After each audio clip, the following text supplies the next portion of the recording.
As you are aware, last week guidelines for administering vaccine to pregnant women have been issued.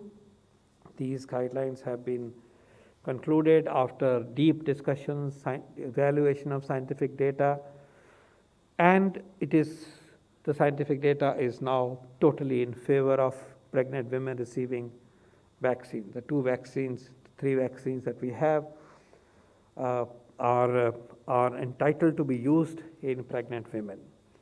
इसी उपलक्ष्य में मैं ये कहना चाहूँगा कि ये क्यों ज़रूरी है, ये खुल के बात आनी चाहिए, इसके ऊपर डिस्कोर्स बढ़ना चाहिए कि ये जो समूह है गर्भवती महिलाओं का, उनको अब वैक्सीन लेने की तरफ, वैक्सीन से जोड़ने के लिए हमारे कदम होने चाहिए और बेधड़क उनको ये वैक्सीन लेना है।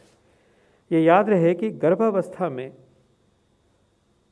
कोविड का प्रकोप लगभग उतना ही होता है जैसे आम व्यक्तियों को होता है। उस उम्र में जैसे आम व्यक्तियों को होता है उतना ही होता है, लेकिन अगर कोविड का प्रकोप गर्भवती महिला में होता है तो उसकी सीरियसनेस बढ़ जाती है। It is a more serious disease in a pregnant woman because at that stage the physiology of the lady is different.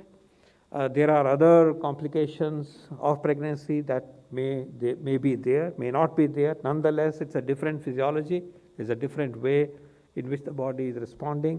It is about two lives. दो जिंदगियां हैं, एक जिंदगी नहीं, दो जिंदगियां हैं। और इस सिचुएशन में वायरस का प्रकोप नॉर्मल व्यक्तियों की बजाय प्रेग्नेंट वुमेन में ज़्यादा होता है, सीवियर इलनेस हो सकती है। इसलिए एक ख़ास रीज़न है कि हम प्रेग्नेंट वुमेन को वैक्सीन लगाएं। नंबर 2, कुछ कॉम्प्लिकेशन है जो बढ़ जाती हैं अगर कोविड प्रेग्नेंट वुमेन में होता है। प्री टर्म डिलीवरी, जो पूरे प्रेगनेंसी का पीरियड ना होके प्रीमेच्योर डिलीवरी हो जाना, जो टाइम से पहले डिलीवरी हो जाती है जबकि बच्चा भी पूरी तरह से तैयार नहीं है बाहर की दुनिया के लिए। सो pre term delivery, pre term birth का चांस, प्री टर्म लेबर का चांस बढ़ जाता है।